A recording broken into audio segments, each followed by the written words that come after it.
Welcome to my class. नमस्ते student.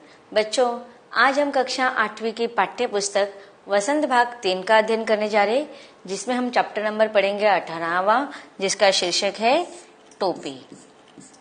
टोपी इस पाठ का यह सेशन नंबर 3 है। इसके पहले भागों में हमने पढ़ा था कि गौरैया और गौरैया इन दोनों के बीच में बातचीत हो रही थी, तो उसने क्या निश्चय किया था, उसको भी मानव की तरह, मनुष्य की तरह टोपी चाहिए। उस समय गौरैया कहता है कि नहीं, टोपी कौन पहनता है तुम्हें पता है? मनुष्य में जो राजा होता है वह पहनता है। फिर भी बोलते ना, जहाँ इच्छा वहाँ चाह होते हैं, वहाँ राह होती है। अब वो कहते हैं कि यह बहुत कठिन कार्य है, तुम्हें पता है किस प्रकार से टोपी बनाई जाती है? तब गौरैया कहती है कि नहीं, लेकिन मैं टोपी अवश्य बनवाऊंगी।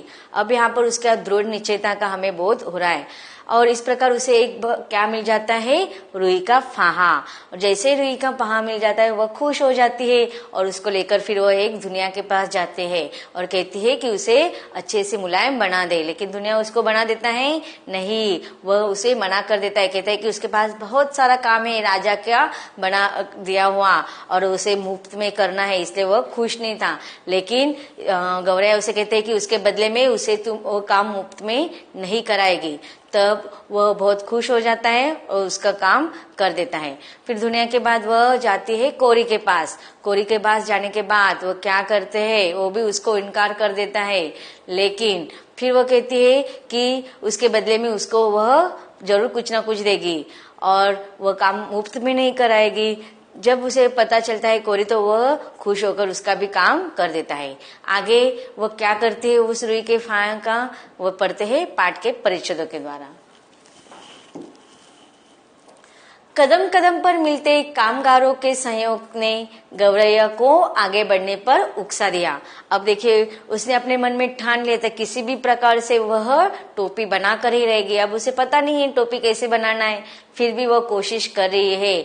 और जब उसे रुई का फाहा मिला तो एक एक कारीगर के पास वह गई। पहले को इसके पास गई थी, दुनिया के पास, फिर कोरी के पास। और पहले तो उन्होंने मना कर दिया था उसको मदद करने के लिए, लेकिन जैसे ही उनको पता चला कि उनके कार्य के बदले में उन्हें उसका मुबदले में कुछ ना कुछ मिलने वाला है, तो वह खुश होकर उसका काम कर देते हैं। तो इस प्रकार एक एक कदम, हर कदम पर उसे कारीगरों से सहायता मिलती रही। और इससे क्या हो गया, टोपी बनाने की जो उसकी इच्छा थी, उस कार्य को आगे बढ़ने में उसको और भी उत्साह दिया, अर्थात उसको प्रोत्साहन मिला। इसके बाद वे दोनों एक बुनकर के पास गए और इसरार करने लगे। अब देखिए, जैसे ही कोरी से पास गए और उसका एक अच्छे से उस रुई के फाह का उसने मुलायम करने के बाद और एक अच्छे से उसको और भी मुलायम कर दिया था, तो उस अब बुनकर के पास गए और उसको विनती करने लगे, बुनकर भैया इस कते सूत से कपड़ा बुन दो। जैसे कोरी के द्वारा उसने उस रुई के फाहे के मुलायम को रुई को उसने सूत बना दिया था, तो उस सूत से कपड़ा बनाने के लिए वह बुनकर के पास गए और विनती करने लगे, बुनकर भैया उस कते सूत से कपड़ा बुन दो। बुनकर इन्हें अगबन होकर देखने लगा। अब देखो, बुनकर भी कुछ ना कुछ कार्य कर रहा होगा। तो जैसे ही उसने गौरे की बात सुनी, तो वो थोड़ा गुस्से में उसको देखने लगा और कहने लगा, हटते हो कि नहीं यहाँ से? देखते नहीं, अभी मुझे राजा जी के लिए बागा बुनना है। बागा एक प्रकार का वस्त्र होता है जो पहले युग में पहना जाता था। अभी थोड़ी देर बाद राजा जी के कारिंदे हाजिर हो जाएंगे। कारिंदे राजा जी के सेवक। साव करे भाव तो चबाव करे चाकर। अब देखिए, जैसे राजा सारे काम मुफ्त में करवाते थे, उसी प्रकार राजा के जो नौकर थे, सेवक थे, वह भी सारे काम मुफ्त में करवाते थे। तो उसी के अनुसार एक कहावत बुनकर भैया ने कही, कौन सा? साव करे भाव तो चाव करे चाकर। इतना कहकर बुनकर अपने काम में मशगूल हो गया। इसे बुन दे भैया, गौरैया ने साहस संजोकर कहा, हम सेत मेत का काम नहीं करवाते। अब देखिए, जैसे ही वह उसकी तरफ अनदेखा होकर अपना काम करने लगा, तो गौरैया ने फिर से उसे विनती की, इसे बुन दो ना भैया। और हम सेत मेत का काम नहीं करते, मतलब कोई भी काम हम मुफ्त में नहीं करवाते।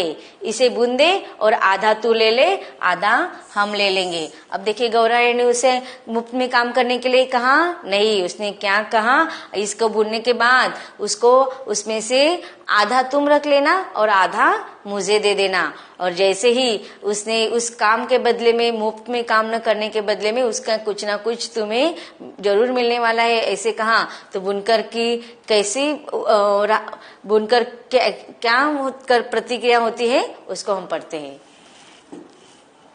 बुनकर ने देखा कि सौदा बुरा नहीं है। जैसे ही उसने कहा कि उसके बदले में तुम्हें कुछ ना कुछ मिलेगा, तो वह कहता है कि ये जो सौदा है वह बुरा नहीं है, और वह तुरंत तैयार हो गया। सूत अपनी ओर खींचकर ताना बाना पसार दिया, उसका करघा चलने लगा, ढरकी ढुलकने लगी, और इस प्रकार वह खुश होकर क्योंकि जो काम करने वाला था उसका बदले में उसे वो काम मुफ्त में करवाना था नहीं, उसके बदले में उसे कुछ ना कुछ मिलने वाला था, और वह खुश होकर ढरकी ढुलकाने लगा और करघा चलाकर उसको सूत से कपड़ा बुनने लगा। थोड़ी देर में उसने काफी गपश और दबीज कपड़ा बुन दिया, बहुत अच्छा मुलायम कठोर और ऐसा दबीज और गपश कपड़ा बना दिया। आधा उसने ले लिया, आधा इन्होंने। तो इस प्रकार उसने बुनकर को जो सुंदर सा कपड़ा बनाया था उसके मुफ्त में काम न करवाकर उसको आधा कपड़ा दे दिया बुनकर भैया को, और खुद आधा कपड़ा गौरैया ने रख लिया। गौरैया ने 3/4 मंजिल पार कर ली थी। देखो मतलब जो कठिन कार्य था वह लगभग अब आधे से ऊपर पूरा हो गया था। तो इस प्रकार से हमें गौरैया की इच्छा शक्ति, दृढ़ निश्चयता का यहाँ पर लेखक वर्णन करवा रहे कि किस प्रकार उसने जो ठान के रखा था उस कार्य में कितने विघ्न आ रहे थे, फिर भी उस रुकी कार्य करते समय नहीं, वो आगे बढ़ती रही, और फिर ऐसे एक एक करके उसका अब कार्य पूरा होने वाला था। कपड़ा लिए दे वह एक दर्जी के पास पहुंची। दर्जी भैया इसकी टोपी सिल दो। अब जैसे एक सुंदर सा मुलायम सा कपड़ा बन गया, वो उसको सिलाने के लिए दर्जी के पास गई, और दर्जी के पास जाकर उसको विनती करने लगी कि दर्जी भैया इस कपड़े का आप मुझे सुंदर सी टोपी सिलवा दो। खिसकती हो कि नहीं यहाँ से, दर्जी रोज से बोला। अब दर्जी भी देखो कुछ ना कुछ काम कर रहा था। जैसे ही गौरैया ने उसे टोपी बनाने के लिए कहा तो वह गुस्सा हो गया, क्रोधित हो गया और कहने लगा कि चलो यहाँ से हटो, खिसकती हो या नहीं यहाँ से। देखती नहीं, राजा जी की 7वीं रानी से 9 बेटियों के बाद 10वां बेटा पैदा हुआ है।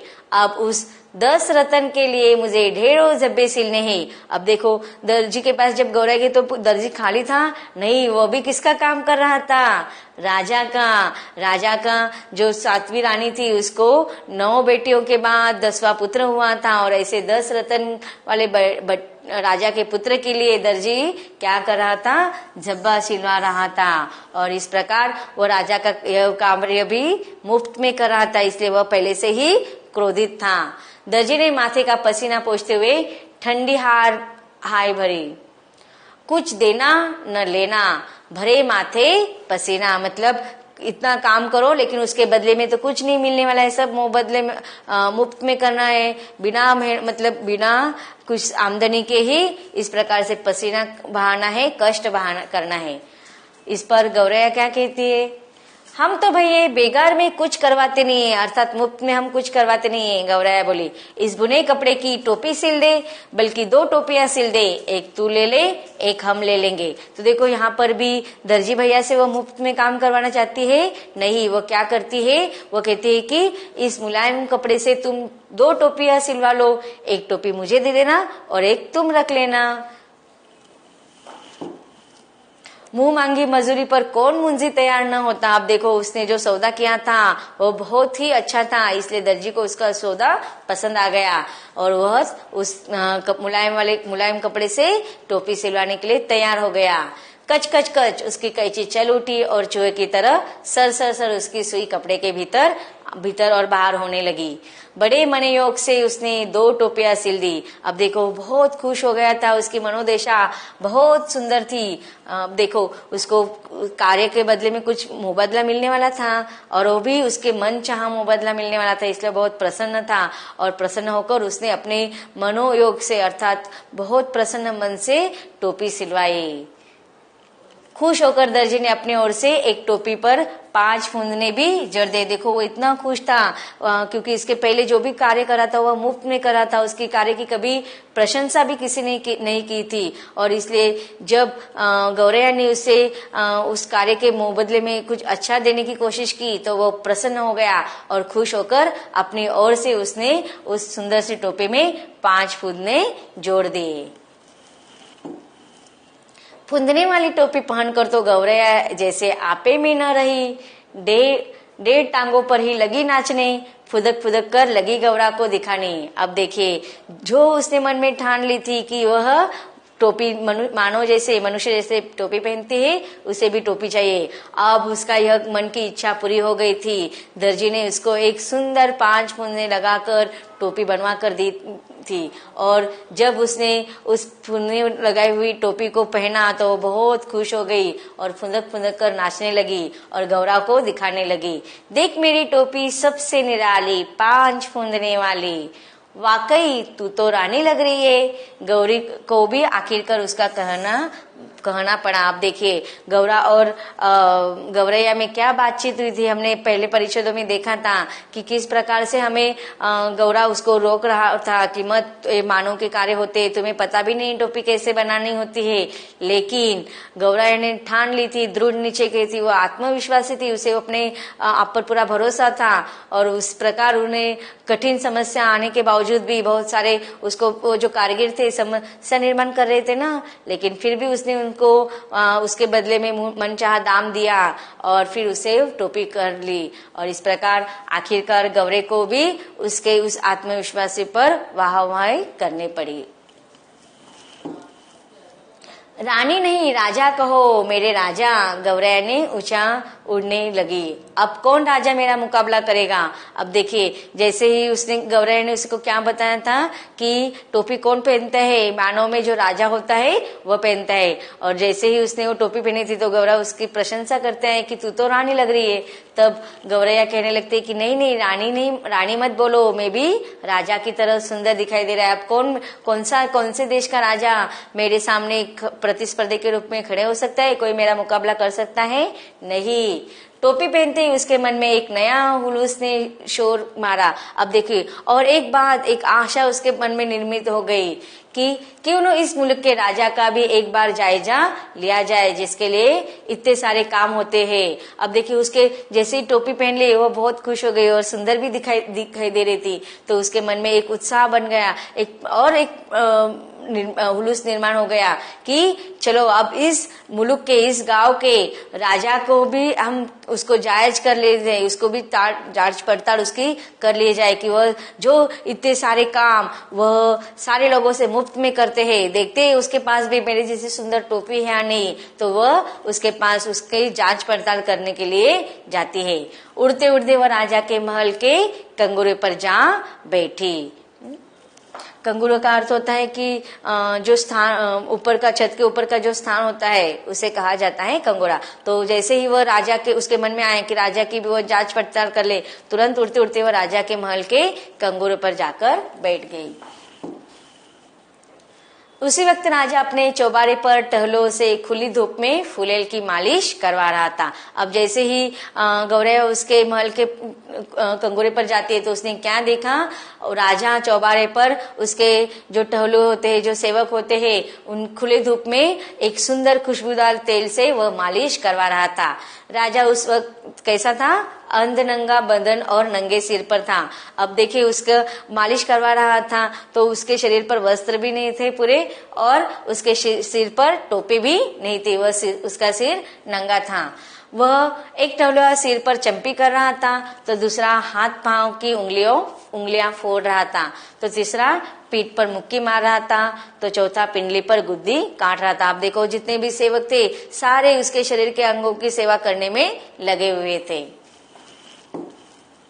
गौराई ने कंगूर ऊपर से ही चिल्लाई। अब देखिए उसने जब देखा तो उसके सिर पर, राजा के सिर पर टोपी थी नहीं, उसका सिर बिना टोपी का था। तो जैसे ही गौराई ने उसको देखा तो वो खुश हो गई और उसको चिढ़ाने लगी, मेरे सिर पर टोपी, राजा के सिर पर टोपी नहीं, राजा के सिर पर टोपी नहीं। और इस प्रकार वह राजा को चिढ़ाने लगी कि मैं एक चिड़िया होकर मेरे सिर पर टोपी है, लेकिन राजा के सिर पर टोपी नहीं है। और इस प्रकार वो उसका मजाक उड़ाने लगी। देखते ही इन परिच्छेदों में आए हुए कुछ कठिन शब्दों का अर्थ। उकसाना, प्रोत्साहित करना, इसरार, आग्रह करना, मशगूल, व्यस्त, सेंतमेन, मुफ्त, ढरकी, कपड़ा बुनते हुए झूला है जिससे बाने का सूत फेंकते हैं, गफश, घना, दबीस, मोटा, मजबूत, झब्बे, फूंदने, लटकने, बेगार, बिना मजदूरी के, हुलूस, खुशी, कंगूरा, बुर्जिया, चोटी। यहाँ पर एक मुहावरा आया था इन परिच्छेदों में, देखते हैं कौन सा है वह। मंजिल मार लेना, जिसका अर्थ है लक्ष्य प्राप्त कर लेना। तो बच्चों अब तक हमने देखा कि किस प्रकार से जो गौरैया वो दृढ़ निश्चयी, आत्मविश्वास है और उसने अपना जो कार्य ठान लिया था उसको पूरा किया। यह इस परिच्छेद में हमने पढ़ा। आगे लेखक राजा के पास जाने के बाद उसके साथ क्या होता है इसका वर्णन करवाने वाले हैं, उसको हम पढ़ेंगे इसके अगले भाग में।